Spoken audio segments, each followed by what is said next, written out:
Hai semua, pada kesempatan kali ini kita akan membahas mengenai analisis varians atau ANOVA dan software pengolahan data statistik. Analisis varians, ANOVA, adalah teknik statistik yang digunakan untuk menguji perbedaan rata-rata lebih dari dua kelompok. Jika uji T hanya membandingkan dua kelompok, ANOVA dapat membandingkan tiga kelompok atau lebih secara sekaligus.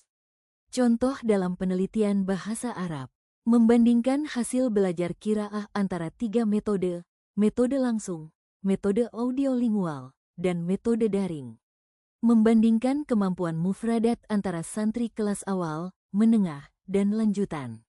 Menguji perbedaan motivasi belajar bahasa Arab berdasarkan jenis kelamin atau latar sekolah, MTS, pesantren.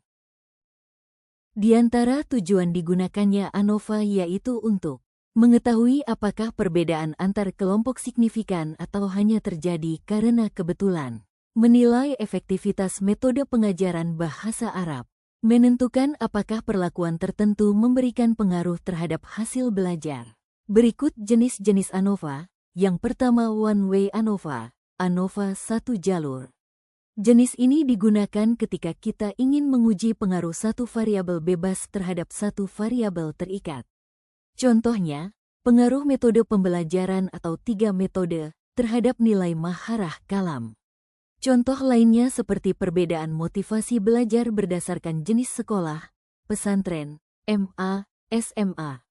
Jenis yang kedua, yaitu two-way ANOVA, ANOVA dua jalur. Digunakan untuk menguji dua variabel bebas sekaligus dan melihat ada tidaknya interaksi. Contohnya, pengaruh metode pembelajaran dan jenis kelamin terhadap hasil belajar qiraah. Contoh lainnya seperti pengaruh media pembelajaran dan motivasi siswa terhadap nilai mufradat. Dan jenis yang terakhir ada repeated measures ANOVA, yaitu jika data berasal dari kelompok yang sama diukur beberapa kali. Contoh, nilai kemampuan istima santri sebelum perlakuan, setelah 2 minggu, dan setelah 4 minggu menggunakan media murotal. Berikut langkah-langkah yang dilakukan dalam menggunakan ANOVA. Pertama, menentukan hipotesis.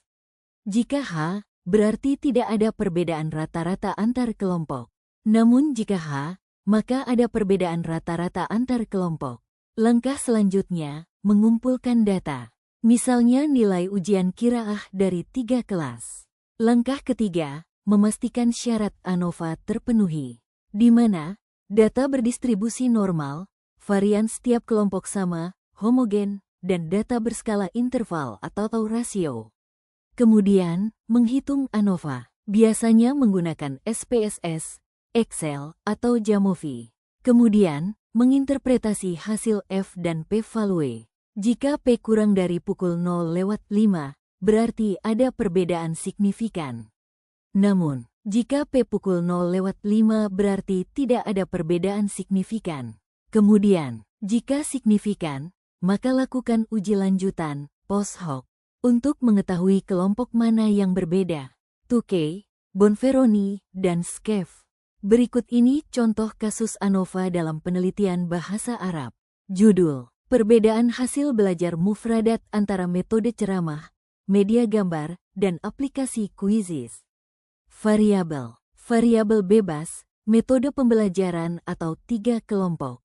Variabel terikat yaitu nilai mufradat.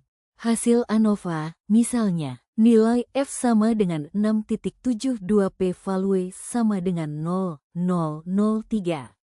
Interpretasi sama dengan karena P kurang dari pukul 0/5, maka ada perbedaan signifikan hasil belajar mufradat antara metode ceramah, media gambar, dan aplikasi Quizizz. Lalu dilakukan uji post hoc, di mana ternyata Quizizz jauh lebih efektif dibanding ceramah. Selanjutnya yaitu software pengolahan data statistik. Ada banyak software yang digunakan untuk mengolah data kuantitatif, mulai dari yang mudah hingga tingkat profesional.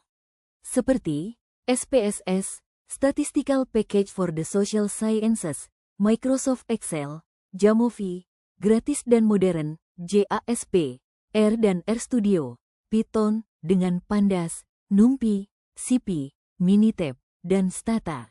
Di antara software tersebut terdapat 3 jenis software yang paling mudah digunakan. Berikut penjelasan masing-masing. Pertama, SPSS, Statistical Package for the Social Sciences. Kelebihannya, tampilan menu sangat mudah digunakan, user-friendly, cocok untuk uji dasar sampai menengah, seperti uji T, ANOVA, korelasi, regresi, dan chi-square. Selanjutnya, banyak tutorial beredar, serta output rapi dan langsung bisa dikopi ke skripsi. Adapun kekurangannya yaitu berbayar dan kurang fleksibel untuk analisis statistik yang sangat kompleks. Jenis ini direkomendasikan untuk penelitian eksperimen, pretest posttest, atau efektivitas media pembelajaran. Selanjutnya, ada JASP yang merupakan software gratis yang dikembangkan oleh University of Amsterdam. Dengan kelebihan gratis, interface simple, mendukung uji statistik lengkap, dan ada analisis Bayesian.